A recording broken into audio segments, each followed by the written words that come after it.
देख रहे हैं प्राइम टाइम का सबसे सॉलिड बुलेटिन खबर बड़ी है। आपके साथ मैं हूं श्वेता त्रिपाठी। नमस्कार, खबर बड़ी है में आपका स्वागत। मैं हूं आपके साथ निधि वासंदानी। आज की शुरुआत हम सबसे बड़ी खबर से करेंगे, यानी किसान आंदोलन की, जो दिल्ली की सीमा पर लगातार 19 दिनों से डटे हुए हैं।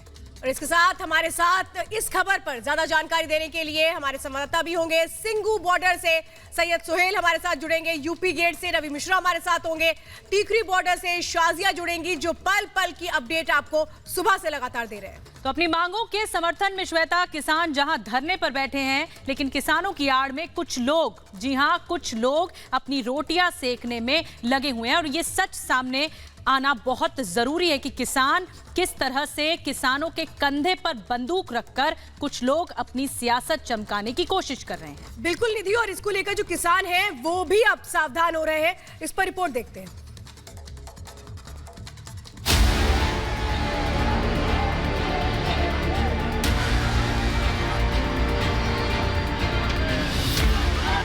किसान के नाम पर सियासत काम पर, अन्नदाता के आंदोलन पर राजनीति भारी।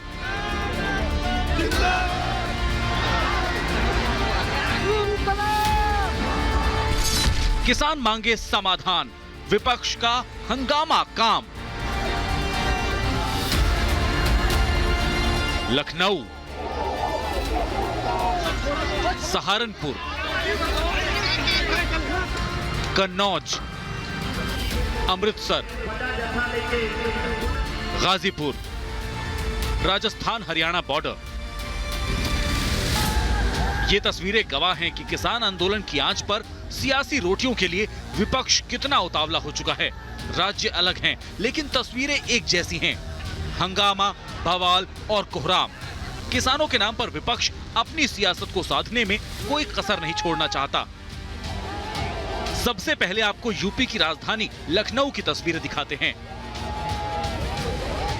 तस्वीरों में आप देख सकते हैं कि लखनऊ में समाजवादी पार्टी के कार्यकर्ताओं ने किस तरह बवाल किया। किसानों के आंदोलन के समर्थन में हजारों समाजवादी कार्यकर्ता जिला कार्यालय की ओर बढ़े।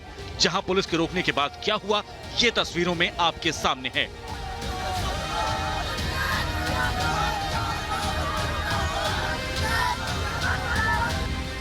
उन्नीस दिन से आंदोलन कर रहे किसान शांति से अपना प्रदर्शन कर रहे हैं, लेकिन ये बात समाजवादी कार्यकर्ताओं पर लागू नहीं होगी। यहाँ सवाल किसानों के हित का नहीं, सियासत का है, तो हंगामा तो होना ही था। समाजवादी पार्टी लखनऊ में कलेक्ट्रेट ऑफिस पर जाकर के अपना ज्ञापन देना चाहती थी, लेकिन उसके पहले ही पुलिस ने उनको उनके कार्यालय के बाहर ही बैरिकेडिंग लगाकर रोक लिया था। और उसके बाद जब तमाम समाजवादी पार्टी के कार्यकर्ता इकट्ठा हुए तो उसके बाद पुलिस फिलहाल उनको हिरासत में ले रही है, और हिरासत में लेकर के उनको पुलिस इको गार्डन लेकर के जाएगी, जहां पर वो अपना धरना प्रदर्शन कर सके। किसानों के आंदोलन को हाईजैक करने के लिए अब विपक्ष ने पूरी ताकत लगा दी है। किसानों के मुद्दे पर आज तक चुप्पी साधने वाले दल आज वोट बैंक के लिए घड़ियाली आंसू बहाने में लगे हैं। समाजवादी पार्टी के कार्यकर्ताओं को रोकने के लिए पुलिस ने बल प्रयोग किया और कई नेता हिरासत में लिए गए। आपराधिक तत्व हैं जो कि या उपद्रवी तत्व हैं जो इसमें घुस के किसान आंदोलन की आड़ में कुछ गड़बड़ी फैलाना चाहते हैं। सिर्फ लखनऊ में ही नहीं, यूपी के कई जिलों में समाजवादी पार्टी के कार्यकर्ताओं ने आज प्रदर्शन किए। सहारनपुर में किसान आंदोलन के समर्थन में समाजवादी कार्यकर्ता सड़क पर निकले। यहाँ भी उन्हें रोकने पर प्रदर्शनकारियों और पुलिस के बीच धक्का मुक्की हो गई। पुलिस ने सैकड़ों प्रदर्शनकारियों को हिरासत में लिया। घंटों की मशक्कत के बाद पुलिस ने हालात पर काबू पाया।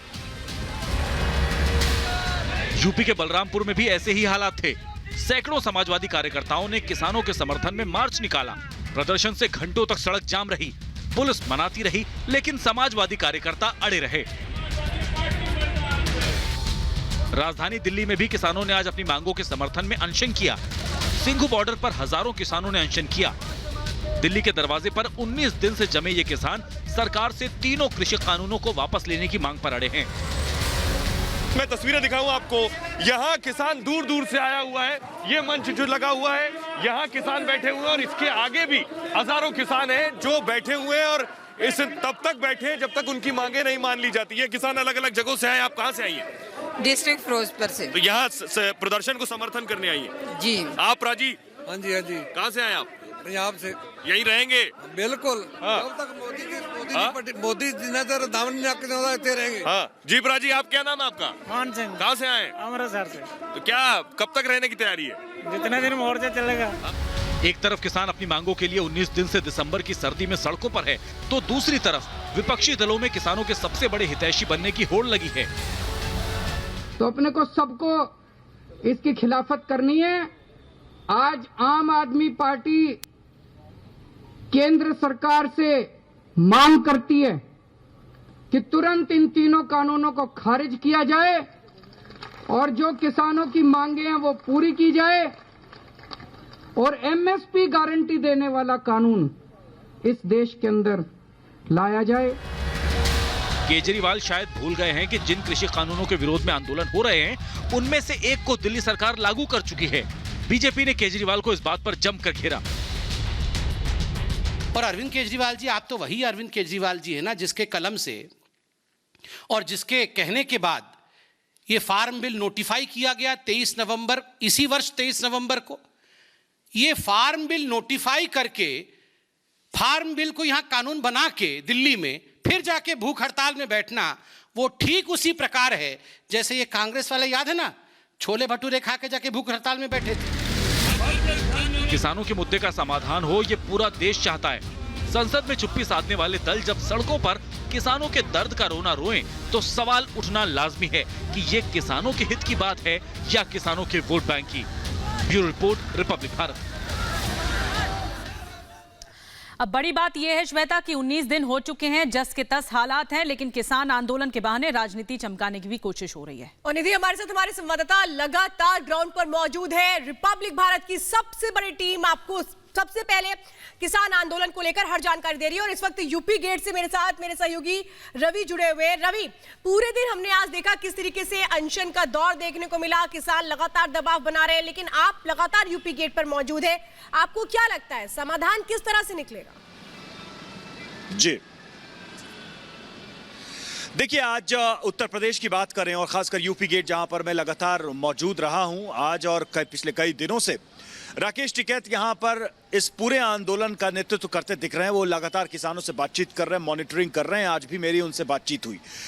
कुछ प्रश्न उनसे मैंने सीधे सीधे पूछे। पहला प्रश्न ये मैंने पूछा कि राजनीतिक दलों की आंदोलन में एंट्री क्या आंदोलन को प्रभावित करेगी। तो उन्होंने कहा कि देखिए, राजनीतिक दलों का आना ना आना इतना महत्वपूर्ण नहीं है, लेकिन हमारी दृष्टि है कि हमारे इस मंच का राजनीतिक तौर से दुरुपयोग ना हो।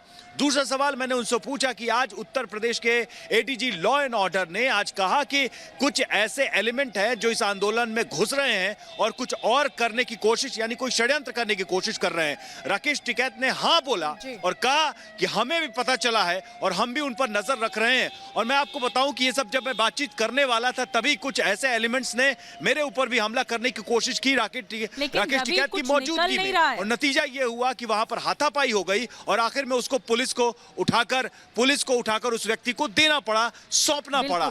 तो ये ज्ञान, ये नॉलेज में है यहाँ के किसानों को कि ऐसा कुछ करने की कोशिश की जा रही है। एक तरफ राजनीतिक फायदा उठाने की कोशिश, वहीं दूसरी तरफ इस आंदोलन पर दाग लगाने वाले लोग भी इस भीड़ में घुसे। जी, मूल बात यह है कि हालात में सुधार नहीं हो रहा है। अभी भी किसान डटे हुए सीमा इलाकों में, हिलने को तैयार नहीं है। बैठकें पे बैठकें हो रही है, मुलाकातों पे मुलाकात हो रही है, राजनीतिक दलों की एंट्री हो चुकी है। करेंगे क्या? समाधान कैसे निकलेगा? सबसे बड़ा सवाल तो यही है। बिल्कुल निधि, और यही प्रश्न मैंने राकेश टिकैत से पूछा कि आखिर इसका हल क्या है।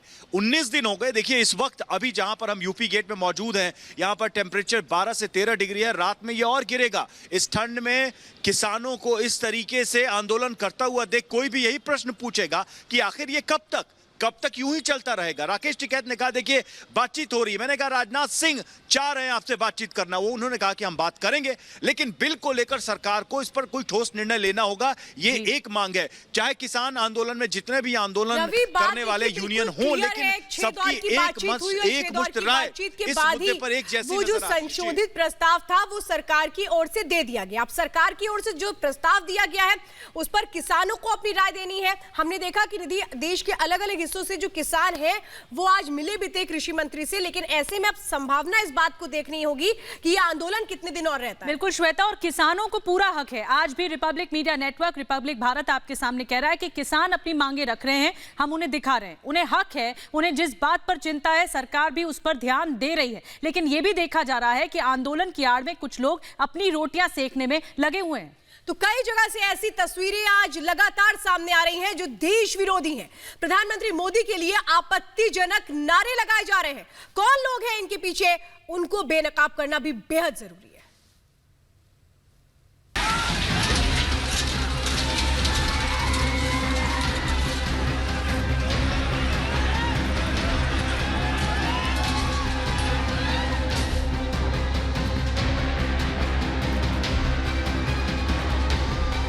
19 दिन हो गए हैं किसान आंदोलन के। दिल्ली के आसपास तमाम बॉर्डर पर किसान अपनी मांगों को लेकर डटे हुए हैं, लेकिन जिसका डर था वो हो रहा है। हर दिन सामने आ रहा है कि इस आंदोलन के पीछे कुछ देश विरोधी ताकतें छुपकर अपने काम पर लग गई हैं। देश के खिलाफ साजिश और किसानों को भड़काने का खेल भी शुरू हो गया है।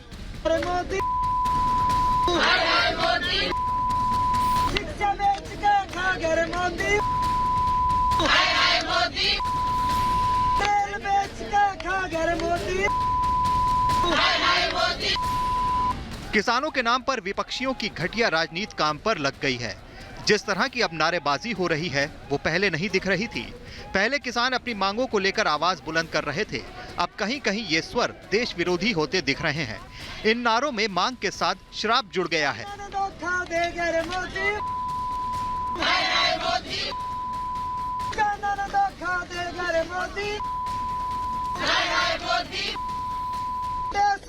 एक तरफ सरकार किसानों से बातचीत कर रही है, तो वहीं दूसरी ओर देश ही नहीं विदेश में भी अराजक ताकतें देश विरोधी प्रदर्शन कर रही हैं।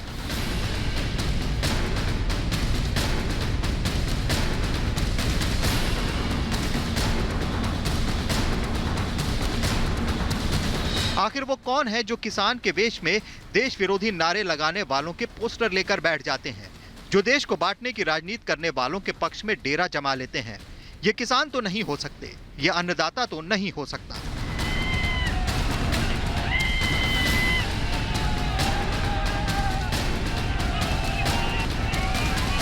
लगातार कहा जा रहा है कि ये कानून किसानों के हक में है। ये बताया जा रहा है कि कैसे नए कानूनों से किसानों का ही फायदा होना है। आप देख रहे हैं कि मध्य प्रदेश है जहाँ कानून का लाभ मिल रहा है, किसान को न्याय मिल रहा है इन कानूनों के तहत। इसलिए कांग्रेस भ्रमित ना करे, राजनीतिक रोटियां किसानों के नाम पर ना सेंके। जो किसान भाई हमारे सिंधु बॉर्डर पर बैठे हैं वो भी हमारे अपने हैं, वो चर्चा करें, बातचीत करें। सरकार हर प्रश्न का उत्तर देने के लिए और हर समस्या के समाधान के लिए तैयार है। तो फिर ऐसी तस्वीरें क्यों सामने आ रही हैं जिसमें साजिश दिख रही है? ये सामने आ रहा है कि किसान आंदोलन के बीच अचानक से कहीं से तथाकथित किसान भी आते हैं। कभी वो आपत्तिजनक नारे लगाते हैं तो कभी रास्ते ब्लॉक कर देते हैं, जिससे आम जनता को परेशानी होती है। दूसरी तरफ आप देखिए लंबा जाम लग चुका है और ये रास्ता पूरी तरह से बाधित हो चुका है। तो देखा आपने कहा कि कुछ लोग अचानक से आ गए, लेकिन जहां परमिशन मिली हुई है उधर ही प्रदर्शन करेंगे, ये साफ तौर पे कहना है किसानों को। धीरे धीरे कहा जा रहा है यहाँ से हटने के लिए। देखिए अब धीरे धीरे इस रास्ते को खाली कराने की बात कही जा रही है। किसानों का ये आंदोलन 19 दिन से जारी है और साथ ही जारी है देश विरोधी ताकतों की कोशिश, ताकि किसान के बहाने उनके मंसूबों को हवा मिल जाए। Bureau report, Republic Bharat. और जिस तरह की तस्वीरें सामने आ रही हैं वो लगातार शर्मसार करती हैं कि आखिर किसान आंदोलन में इस तरह टुकड़े गैंग का क्या मतलब है। और हमारे साथ टिकरी बॉर्डर से शाजिया निसार मौजूद हैं और शाजिया लगातार सुबह से मौजूद हैं। शाजिया, देखने को मिल रहा है कि कुछ एक किसान आंदोलन की आड़ में कुछ असामाजिक तत्व, अराजक तत्व लगातार घुस रहे हैं और आंदोलन को प्रभावित कर रहे हैं। आपने आज सुबह से क्या देखा? देखिए, किसान आंदोलन का आज 19वां दिन था, लेकिन हालात जस के तस बने हुए हैं। किसान अपनी मांगों को लेकर अड़े हुए हैं, लेकिन इस बीच हम लगातार देख रहे हैं कि कुछ लोग हैं जो किसान आंदोलन को हाईजैक करने की कोशिश कर रहे हैं, उसे कब्जाने की कोशिश कर रहे हैं। और यही हुआ आज भी हमने देखा कि किस तरीके से किसानों के बीच कुछ अराजक तत्व एकदम से आ गए और उन्होंने स्थिति को खराब करने की कोशिश की। अब ऐसे में लगातार बड़ा सवाल यही खड़ा हो रहा है कि आखिर वो लोग कौन है जो किसानों के आंदोलन को बदनाम करना चाहते हैं, किसानों को बदनाम करना चाहते हैं, बार बार माहौल को खराब करना चाहते हैं। और कौन है वो लोग जो किसानों के आंदोलन को हाईजैक यानी कि कब्जाने की कोशिश कर रहे हैं? क्योंकि अन्नदाता तो पिछले 19 दिन से अपनी मांगों को लेकर के बैठा हुआ है।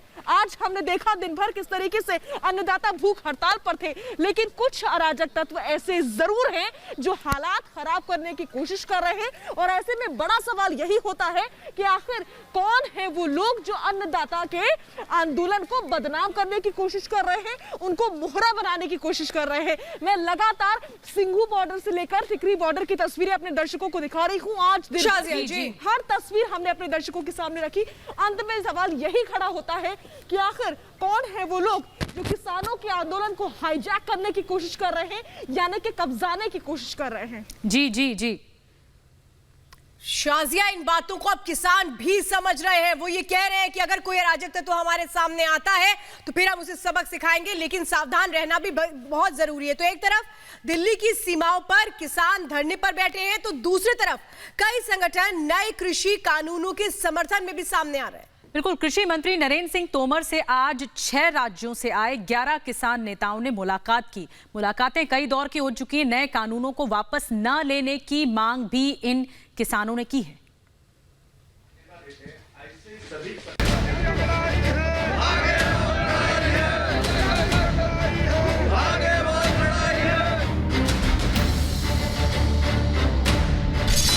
जारी है संवाद, कब खत्म होगा विवाद? समाधान बिन आंदोलन के 19 दिन। मुलाकात पर मुलाकात, कब बनेगी बात? 19 दिन से दिसंबर की सर्दी में दिल्ली के दरवाजे पर बैठे किसानों को मनाने के लिए केंद्र सरकार ने एक बार फिर से अपील की है। दिल्ली की सीमाओं पर धरना दे रहे किसान सभी 3 कानूनों को रद्द करने की मांग कर रहे हैं, जबकि दूसरी ओर सरकार ने किसानों को कृषि कानून में संशोधन का प्रस्ताव दिया है। सरकार ने किसानों को कानून की हर धारा पर चर्चा कर अपने विचार देने की अपील की है, लेकिन किसान अब भी सिर्फ कानूनों को वापस लेने पर अड़े हैं।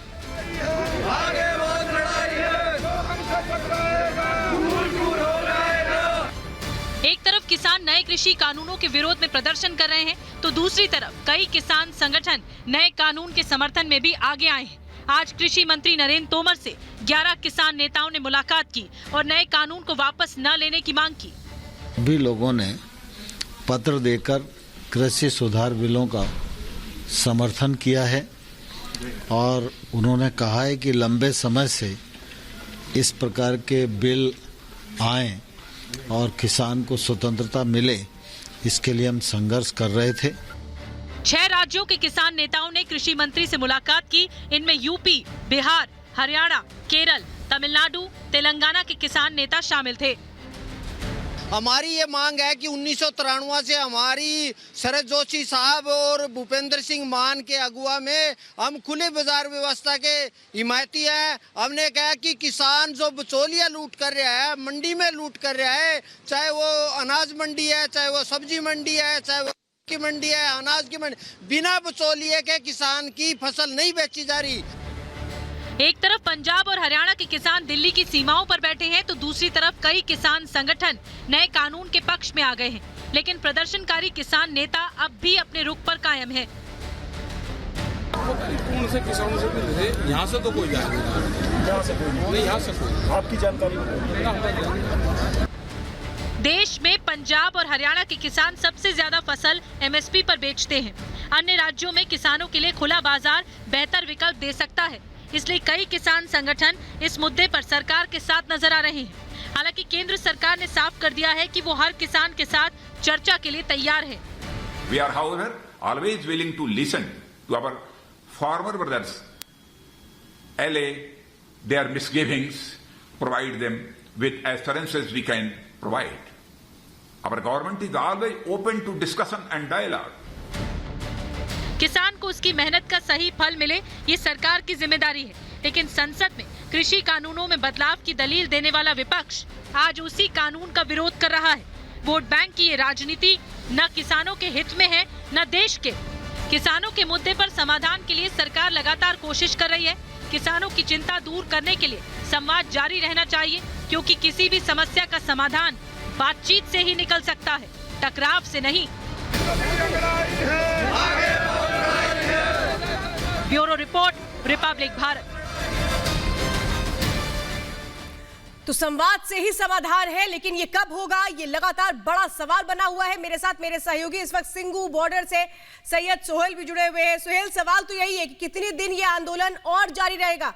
बातचीत जो कही जा रही है कि हो रही है, लेकिन नतीजा कब निकलेगा?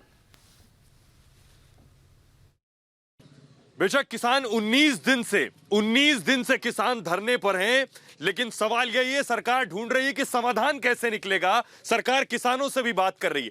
मेरे साथ इस वक्त हरियाणा के किसान हैं, पंजाब का किसान धरने पर है 19 दिन से, लेकिन ये जो हरियाणा के किसान हैं, खेती किसानी करते हैं, इनकी जमीन है, इनका कहना है ये सरकार के कानून के साथ हैं। तो इन्हीं से जानने की कोशिश करते हैं कि पंजाब का किसान जिस कानून के खिलाफ है, आखिर हरियाणा का किसान उस कानून के साथ क्यों है, क्या वजह है?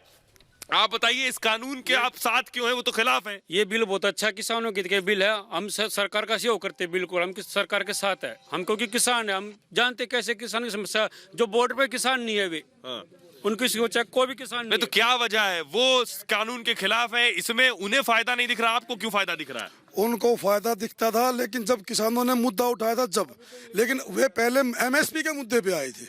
अब एमएसपी के मुद्दे पे सरकार ने इनकी जो मांगे पूरी करने के लिए हाँ भरी थी, लेकिन अब इसमें कुछ जो है ना देश विरोधी ताकतें बढ़ गई है, जो अपोजिशन भी इसके साथ मिला हुआ है और इसमें कांग्रेस भी मिली हुई है, जो जिससे ये नाखुश होकर के अब ये दिल्ली का घेराव करना चाह रहे हैं, मोदी के खिलाफ करना चाह रहे हैं। मोदी जैसा प्रधानमंत्री कभी नहीं हिंदुस्तान को मिलना। जी। नहीं, मुझे ये बताइए, किसान तो ये कह रहा है कि हम बिना कानून रद्द किए यहाँ से हिलेंगे नहीं, आप संशोधन के साथ भी तैयार हैं। वो तो कह रहा है हरियाणा और पंजाब का किसान एक साथ है। दरअसल में ये किसानों का मुद्दा रहा ही नहीं, ये पार्टियों का मुद्दा हो गया है। पार्टियों का मुद्दा हो गया, ये किसान तो कोई है नहीं इसमें शामिल है। आंदोलन है, कोई है, फिर एनआरसी है, फिर अयोध्या मुद्दा है। जी सोहेल, आप कह रहे हैं सिंघू बॉर्डर से आप किसानों से बात कर रहे हैं, साफ तौर पर किसान अभी मूड में दिखाई नहीं दे रहे। इस पर राजनीति भी भरपूर हो रही है, किसान भी समझते हैं, लेकिन समाधान कैसे निकलेगा ये कुछ नहीं पता। फिलहाल इसी के साथ एक छोटे से ब्रेक ले आप सभी।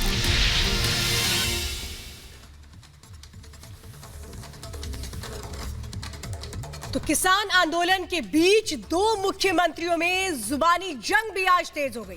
दिल्ली के सीएम अरविंद केजरीवाल और पंजाब के मुख्यमंत्री कैप्टन अमरिंदर सिंह आपस में ही भिड़ गए। जी हां, अमरिंदर सिंह ने अरविंद केजरीवाल के उपवास को नाटक बता दिया। तो अरविंद केजरीवाल ने पूछा है कि कैप्टन, आपने आंदोलन को बेच क्यों दिया? इनकलाब, वंदे वंदे।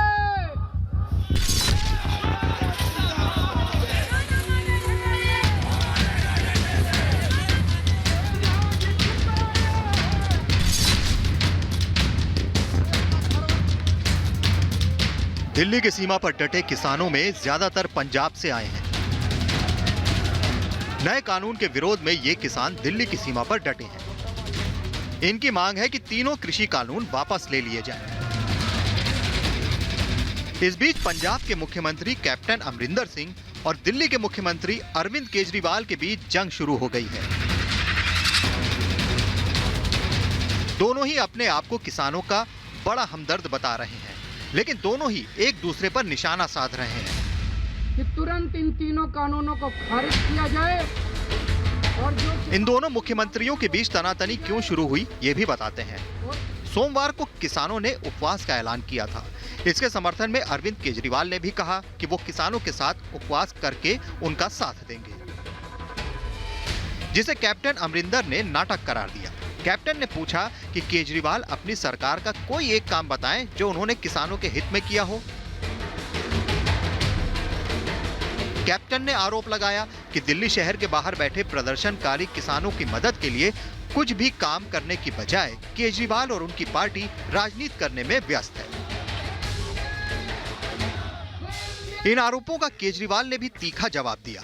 केजरीवाल ने ट्वीट किया कि कैप्टन जी, मैं शुरू से किसानों के साथ खड़ा हूं।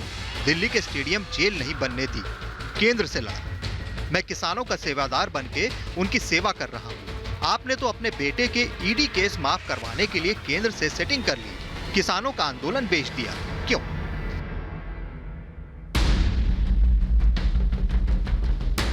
इस बीच 2 सीएम की आरोपों वाली जंग में केंद्रीय मंत्री प्रकाश जावड़ेकर भी आ गए। जावड़ेकर ने अपने ट्वीट से केजरीवाल पर निशाना साधा। केजरीवाल जी, ये आपका पाखंड है। आपने पंजाब विधानसभा चुनाव में वादा किया था कि जीतने पर एपीएमसी कानून में संशोधन किया जाएगा। नवंबर 2020 में आपने दिल्ली में कृषि कानूनों को अधिसूचित भी किया और आज आप उपवास का ढोंग कर रहे हैं। ये कुछ और नहीं बल्कि पाखंड ही है। कृषि कानूनों के विरोध में किसान सड़कों पर हैं। किसान हटने को तैयार नहीं है। सर्दियां बढ़ती जा रही हैं। इस बीच किसानों को लेकर सियासत और गर्म होती जा रही है। Bureau report, Republic Bharat. और अब तो ये लड़ाई एक कदम और आगे बढ़ गई। केजरीवाल और कैप्टन में जुबानी जंग तेज हो गई है। केजरीवाल पर अमरिंदर ने निशाना साधा है। सियासत के लिए आत्मा तक बेच देंगे। केजरीवाल बोले हैं कि कैप्टन ड्रामा कर रहे हैं, कृषि कानून आपका दिया उपहार है। तो एक और कदम आगे बढ़ते हुए दोनों ने ट्वीट्स किए हैं। तो सबसे पहले कैप्टन अमरिंदर सिंह ने उन आरोपों का जवाब दिया जो अरविंद केजरीवाल ने लगाए थे कैप्टन अमरिंदर सिंह पर कि किस तरीके से उन्होंने केंद्र के साथ साठगांठ कर ली है ईडी की जांच से खुद के बेटे को बचाने के लिए। और इसी पर कैप्टन अमरिंदर सिंह ने जब पलटवार किया तो उन्होंने साफ तौर पे किया कि सत्ता के में आने के लिए या सत्ता में रहने के लिए किसी भी तरीके का समझौता किसानों के नाम पर नहीं कर सकते हैं कैप्टन अमरिंदर सिंह। ये जवाब दिया गया अरविंद केजरीवाल को।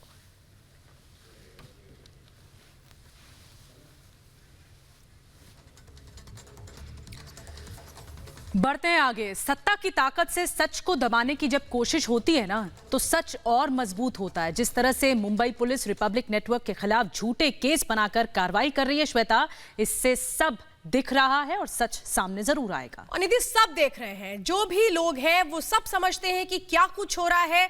अब रिपब्लिक के एवीपी घनश्याम सिंह की टॉर्चर मामले में एनएचआरसी ने संज्ञान लिया है। तो वहीं सीईओ विकास खंचंदानी की गिरफ्तारी पर एमएचआरसी ने डीसीपी क्राइम ब्रांच को नोटिस भेज करके जवाब मांगा है।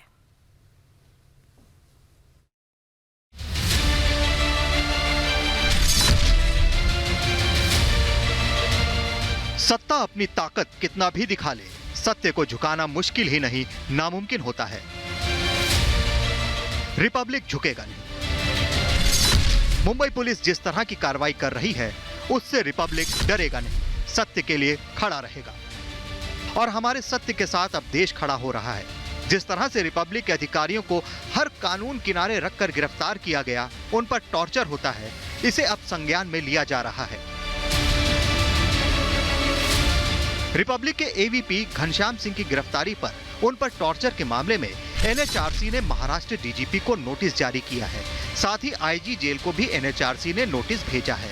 एनएचआरसी ने 4 हफ्ते के अंदर जवाब मांगा है। घनश्याम को 10 नवंबर को मुंबई पुलिस ने गिरफ्तार किया था। इसके बाद सामने आया कि उन्हें टॉर्चर किया गया, चक्की बेल्ट से मारा गया। अब एनएचआरसी ने इस मामले पर जवाब मांगा है। एनएचआरसी ने साफ किया है कि इस तरह के व्यवहार की लोकतंत्र में कोई जगह नहीं है। महाराष्ट्र के डीजीपी को इसका जवाब देना होगा। महाराष्ट्र में जो हो रहा है, कुछ चैनलों को लेकर जो हमको देखने को मिला है, ये अपने आप में बहुत चिंताजनक है।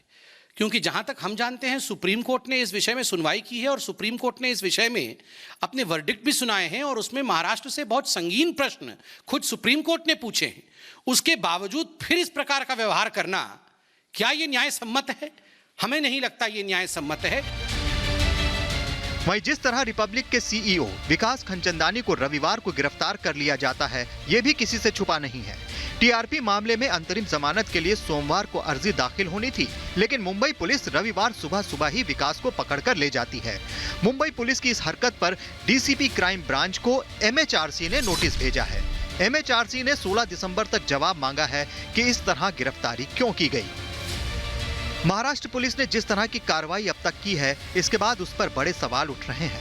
सवाल ये कि लोकतंत्र में ये कैसे जायज है। It has become a fight between the government of Maharashtra and Arnab Goswami.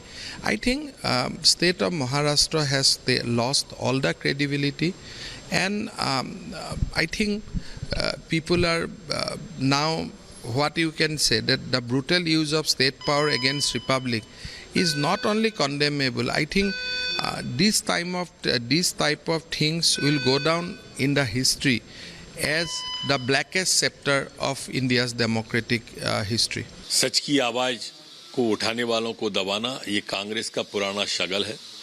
मुझे नहीं लगता कि अर्नब गोस्वामी जिस चैनल को वो करते हो, पहले अर्नब जी को जिस तरह से गिरफ्तार किया, इनको किया, इससे आवाज दबेगी। ये और ऊंची आवाज होगी और तेज आवाज होगी। मुंबई पुलिस किसके इशारे पर ये सब कर रही है, ये किसी से छुपा नहीं है। सत्ता और ताकत के नशे में सच की आवाज दबाने की कोशिश हो रही है, झूठे मुकदमे रचे जा रहे हैं। लेकिन रिपब्लिक इन सब से न झुकने वाला है, न घबराने वाला है। Bureau report, Republic Bharat. और रिपब्लिक ना हिलने वाला है, ना घबराने वाला है। हमारे साथ इस वक्त सीधे मुंबई से मेरी सहयोगी श्वेता श्रीवास्तव जुड़ रही हैं। श्वेता, अर्नब गोस्वामी ने खुद कहा कि इस मसले पर कैसे जनता का व्यापक समर्थन रिपब्लिक मीडिया नेटवर्क को मिल रहा है और आप हमारी आवाज हैं, आप हमारी मजबूती हैं, आप हमारे लिए आवाज उठाइए। और देखिए, लोग हमारे साथ जुड़ते चले जा रहे हैं।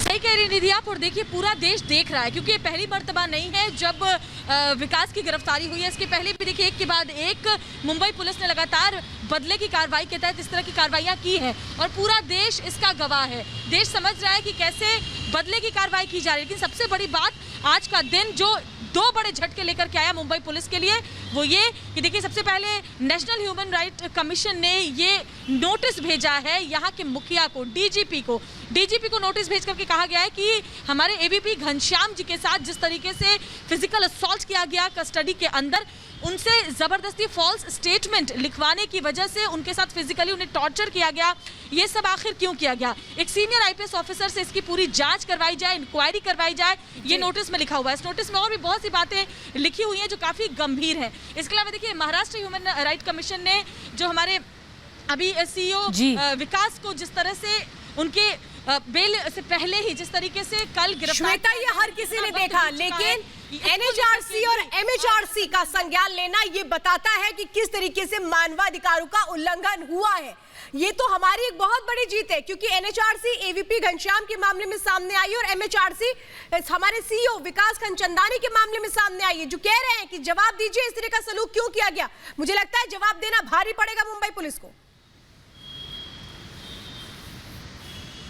देखिए मानवाधिकारों का जो उल्लंघन लगातार किया जा रहा है महाराष्ट्र पुलिस की तरफ से, श्वेता, वो पूरा देश देख रहा है। और आज जिस तरीके की दो बड़ी बातें सामने आई उससे ये साफ है और एक बहुत बड़ा सबक है मुंबई पुलिस के लिए कि आप इस तरह से एक नेटवर्क को टारगेट करके मानवाधिकारों का उल्लंघन नहीं कर सकते। जबकि हर एम्प्लॉय जब आपने बुलाया है, पहुंचा है समन में आपके सवालों का जवाब देने के लिए, आपको सहयोग देने के लिए, बावजूद इसके कस्टोडियल इंट्रोगेशन की जरूरत नहीं है, फिजिकल असॉल्ट करने की जरूरत नहीं है। इस बात को आपको समझना होगा। और इस केस में और श्वेता, इस केस में तो खुलेआम मानवाधिकार का उल्लंघन हुआ है, तभी तो राष्ट्रीय मानवाधिकार ने इस मामले में संज्ञान लिया और महाराष्ट्र के डीजीपी को नोटिस जारी किया। बहुत बहुत धन्यवाद श्वेता हमारे साथ जुड़ने के लिए और ये तमाम बातों पर चर्चा करने के लिए। तो खबर बड़ी है में हर रोज आपके साथ हम इसी तरह से जुड़ेंगे। फिलहाल रुकेंगे एक छोटे से ब्रेक के लिए, लेकिन ब्रेक के बाद भी खबरों का सिलसिला लगातार जारी है।